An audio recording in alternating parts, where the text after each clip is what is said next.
ஹீரோயினா எவரு எவரு அப்படின்னு அவங்க என்கிட்ட வந்து கேட்பாங்க என்ன பேர் சொல்றதுன்னு.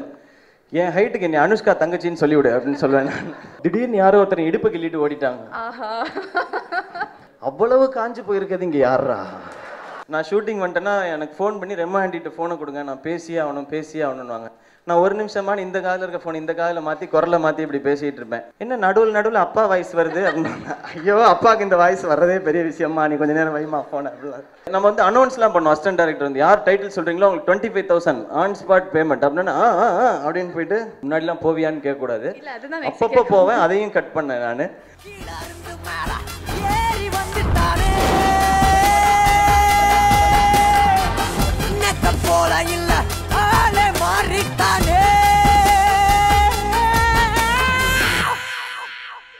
ஆக்சுவலி ஒன்று ரெண்டு கேள்விகள் வச்சிருந்தோம், பட் ஆனால் இல்லை டயர்டாக இருப்பீங்களே அவசியம் கேட்கணும். இல்லை சங்கர் சார் இருக்காங்க, ஸோ டைம் இல்லை ரொம்ப சின்ன சின்ன கேள்விகள் தான். ஒன்று வந்து முதல்ல வந்து பொண்ணுங்களை எவ்வளோ கலாச்சிருக்கீங்க நீங்கள், எங்கள் கஷ்டம் புரியுதா இந்த படம் பண்ணவங்க?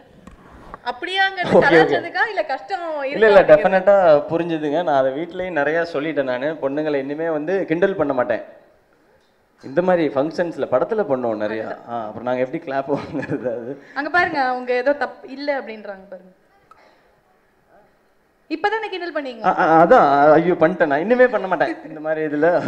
சரி ஓகே. ஆனால் ஷூட்டிங் ஸ்பாட்ல வந்து எல்லாருமே சொன்னாங்க லைக் ஹவு பியூட்டிஃபுல் யூ வேர் அப்படின்னு. அவ்வளோ அழகாக இல்லைங்க, பியூட்டிஃபுல்னு முன்னாடி சொல்கிறதெல்லாம் கூட ஓகேங்க. ஒரு நாள் நாங்கள் ஒரு சீன் எடுத்துகிட்டு இருந்தோம், மானிட்டர் பார்த்துட்டு இருந்தோம், எல்லாருமே பார்த்துட்டு இருந்தோம். திடீர்னு யாரோ ஒருத்தர் இடுப்பை கிள்ளிட்டு ஓடிட்டாங்க. ஆஹா. எனக்கு என்ன அதுலன்னா, எனக்கு இடுப்பு கிள்ளினது கூட பிரச்சனை இல்லை, அவ்வளவு காஞ்சு போயிருக்கிறது இங்க யாரா, நீ வாடாயா முன்னாடி அப்படின்னு. இல்ல நிஜமாவே நிறைய பேர் உங்களை பொண்ணுன்னு நினைச்சிட்டாங்களா ஸ்பாட்ல? அந்த மாதிரி ஏதாவது நடந்ததா இந்த இடுப்பு கிள்ள மேட்டரை தவிர? இல்லை நிறைய பேர் ஃபர்ஸ்ட் அங்கே யாராவது புதுசாக வந்தாங்கன்னா ஃபர்ஸ்ட் வந்து நிற்கும் போது கேஷுவலாக பார்ப்பாங்க. நாங்கள் வைசாக்ல ஷூட் பண்ணோம். வைசாக்ல ஷூட் பண்ணும்போது எங்கள் டீமில் இருக்க எல்லார்ட்டையுமே வந்து கேட்பாங்க ஹீரோயினா எவரு எவரு அப்படின்னு. அவங்க என்கிட்ட வந்து கேட்பாங்க என்ன பேர் சொல்றதுன்னு. என் ஹைட்டுக்கு என்ன அனுஷ்கா தங்கச்சின்னு சொல்லிவிடு அப்படின்னு சொல்லுவேன். அவங்கள போய் சொல்லிட்டு வாங்க ஏதாவது ஒரு பேரை வச்சு சொல்லிவிடு அப்படின்னு சொல்லிட்டு அதுக்கப்புறம் லேட்டாக தான் எல்லாருமே கண்டுபிடிப்பாங்க.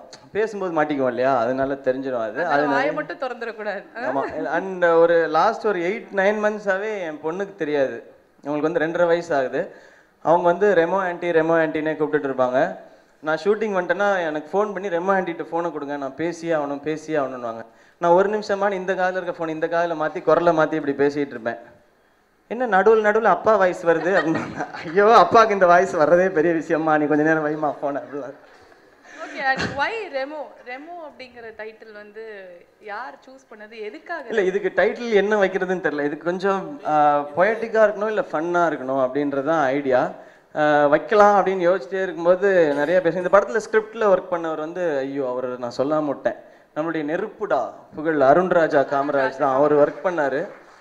அப்போ நம்ம வந்து அனௌன்ஸ்லாம் பண்ணோம். அசிஸ்டன்ட் டைரக்டர் வந்து யார் டைட்டில் சொல்கிறீங்களோ உங்களுக்கு 25,000 ஆன் ஸ்பாட் பேமெண்ட் அப்படின்னா அப்படின்னு போயிட்டு வாருங்கள் போங்கள் இப்படிலாம் எழுதிட்டு வருவாங்க. அவங்க டே டைட்டில் யோசிங்களா ஏன்டா அப்படி பண்ணுறீங்கன்னு இது மாதிரி அருண்ராஜாக்கு அனௌன்ஸ் பண்ணிட்டு அப்புறம் என்ன பண்ணேன் இது பத்தலை அப்படின்னு சொல்லிட்டு iPhone 6s 128 GB அப்படிலாம் அனௌன்ஸ் பண்ணுவோம்.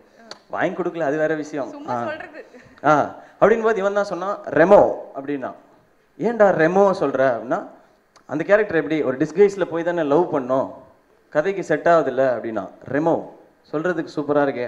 அண்ட் ஏற்கனவே ஹிட்டான நேம் இது, ஆல்ரெடி எல்லாருக்குமே ரீச் ஆன ஒரு நேம்ன்றதுனால அப்படி அமைஞ்சது தான் இந்த ரெமோ. எல்லாருக்குமே டக்குன்னு கேட்கும்போது பிடிச்சிருந்தது. ஆக்சுவலாக ரோமியோ அந்த இதில் தான் வரணும், வரட்டி லவ் பண்ணுறவர் தான் அப்படின்றது தான். ஸோ ரெமோ அப்படின்றது டக்குன்னு கேட்சியாக இருந்தது. ஒரு பெரிய ஹிட் படத்துலேருந்து ஆல்ரெடி ஒரு ஹிட்டான விஷயம், அது ஆல்ரெடி ஹிட் அது, அதனால அதை வச்சுக்கலான்றது தான். ஸோ அவருக்கும் அருண்ராஜா காமராஜ் இவ்வளோ க்ரியேட்டிவாக யோசிச்சு இதை சொன்னதுக்கு ரொம்ப தேங்க்ஸ் சார். தேங்க்ஸ் சொல்லிடலாம். கடைசியாக ஒரே ஒரு கேள்வி தான்.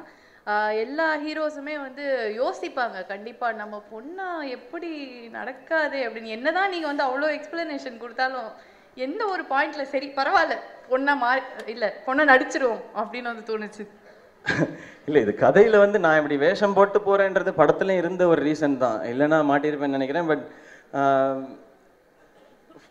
ஒரு லுக் டெஸ்ட் தான். ஃபர்ஸ்ட் லுக் டெஸ்ட் பண்ணும்போது நான் வந்து ஒரு 74 கிலோவில் இருந்தேன். நான் இப்படி வரும்போது இப்படி இவ்வளோ பெருசாக இப்படி நடந்து வந்தேன்னா எனக்கே பயமாக இருந்தது. ஸோ ஃபஸ்ட்டு வந்து உடம்பு வந்து கம்மி பண்ணணும், செஸ்ட் வந்து ப்ராடாக இருக்கக்கூடாது, இப்படி இருக்கணுன்றதுக்காக முதல்ல ஜிம்மை கட் பண்ணேன். ஒரு 6 மாதம் அந்த சைடே போகக்கூடாதுன்னு.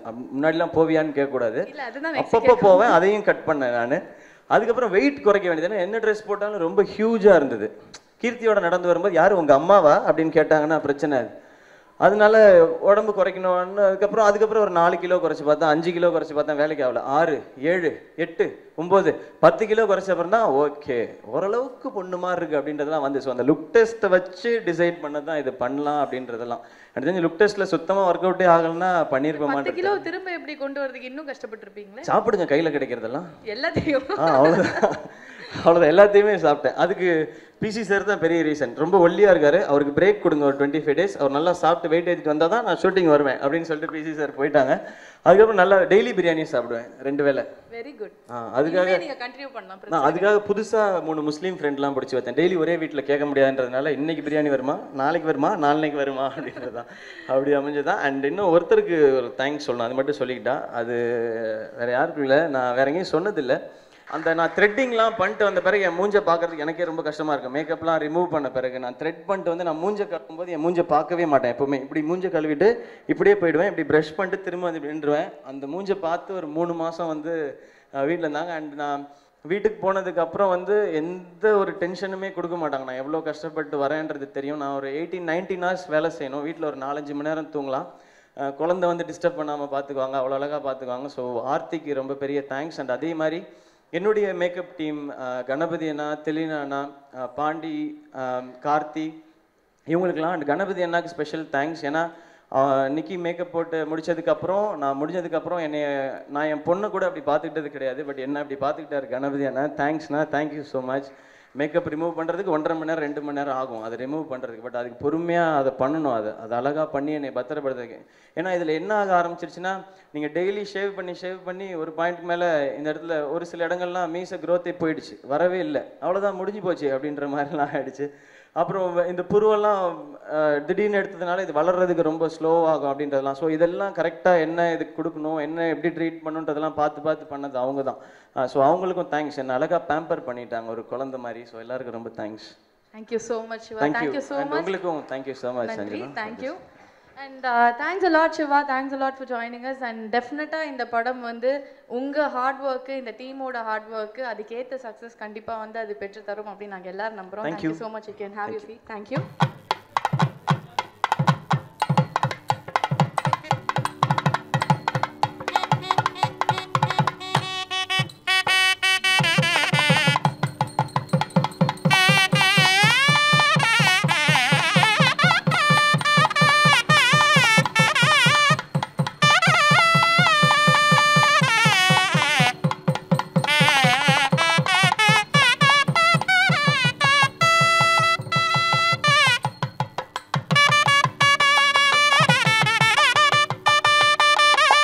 மோகன் ஐயா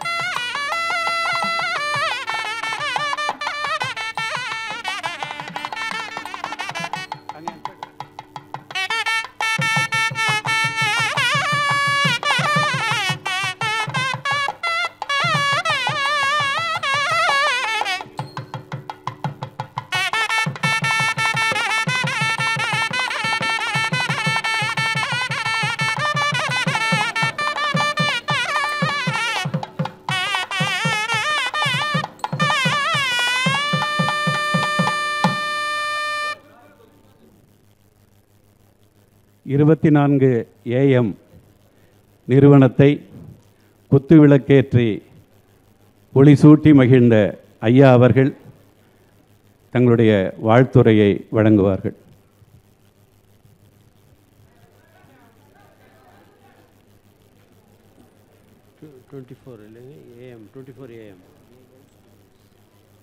இந்த 24 AM ஸ்டுடியோஸ் ராஜா அவர்களுடைய ரொம்ப பிரமாதமாக ஏற்பாடு பண்ணியிருக்கிறார். ஒரு புதிய கோணத்துக்கே திரையை கொண்டு போயிருக்கிறாரு. அவருக்கு என்னுடைய வாழ்த்துக்கள். நிச்சயமாக அவர் பெரிய அளவில் வருவார்ன்றது என்னுடைய நம்பிக்கை இருக்குது. நான் ஒருவேளை இந்த படத்தை ப்ரொடியூஸ் பண்ணியிருந்தேன்னா கண்டிப்பாக இப்படி வச்சுருந்துருக்கவே மாட்டேன். நானும் அனிருத்தும் ஒரு எஃப்எம் ஸ்டேஷனில் உட்காந்து இதை லான்ச் பண்ணியிருப்போம். லான்ச் பண்ணிட்டு ஆக்சுவலி இந்த படத்தை பொறுத்த வரைக்கும் அப்படின்னா ஒரு பிரேக்குக்கு அப்புறம் திரும்ப அனிருத்தோட நம்ம பேசலாம் அப்படின்னு சொல்லி முடிச்சிருப்பாங்க. அப்படி அவரோட 1 hour பேசணும்னா அதில் மினிமம் 5 தடவை சங்கர் சார் பேர் வரும். சங்கர் சார் படத்துலலாம் எல்லாமே சூப்பராக இருக்கும் அப்படின்னு சொல்லி அவன் வந்து சொல்லிட்டே இருப்பான். அந்த பாட்டு எல்லாமே அப்படின்னு சொல்லி எல்லாமே சங்கர் சாரோட இன்ஸ்பிரேஷனில் தான் இருக்கும். அவருக்கு எல்லாமே ட்ரீம் பிக். எனக்கும் பாக்கிக்கும் வெளியே வந்து நம்பிக்கையே இல்லை. என்ன பாக்கி சும்மா சொல்லி அனுப்பிச்சிருப்பாங்களோ, நம்பலாமா, அவர் பண்ணுறேன்னு சொல்லிட்டாருண்ணே அப்படின்றாரு.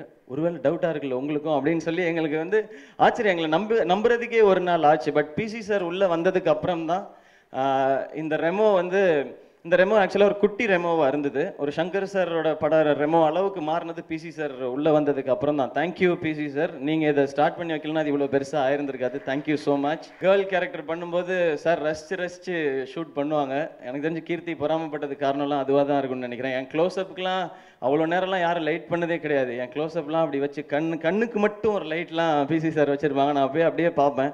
நானே லவ் ஆயிடுவேன் அப்பப்போ. சே அது நீ தான்டா. உண்மையிலே இந்த லேடிஸ் எல்லாம் பயங்கரமாக அப்ரிஷியேட் பண்ண நினைக்கிறேன். இந்த த்ரெட்டிங் பண்ணுறதெல்லாம் இருக்குல்ல, ஒவ்வொரு முடியாக பிடுங்குறாங்க. செத்துட்டேன் நான் 3 தடவை பண்ணேன். நான் 42 days பண்ணோம் இந்த கேரக்டர் மட்டும். அதில் 3 தடவை த்ரெட்டிங், எப்படி சொல்கிறேன்னு தெரியல, த்ரெட்டிங் வேக்சிங் இதெல்லாம் பண்ணேன் நான் கையில் அப்படின்னு சொல்லி இந்த ட்ரெஸ் எல்லாம் இப்படி இழுத்து விட்டுக்கிட்டே இப்படியே நடந்து இப்படியே ஸ்லோவாக இப்படியே வந்து நின்னேன். பிசி சார் இப்படியே பார்த்தாங்க.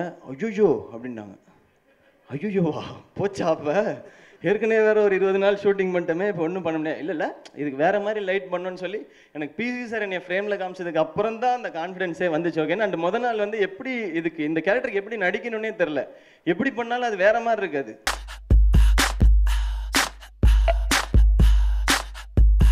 What you gonna do with all that junk inside your trunk? I'ma get you drunk, get you love drunk off my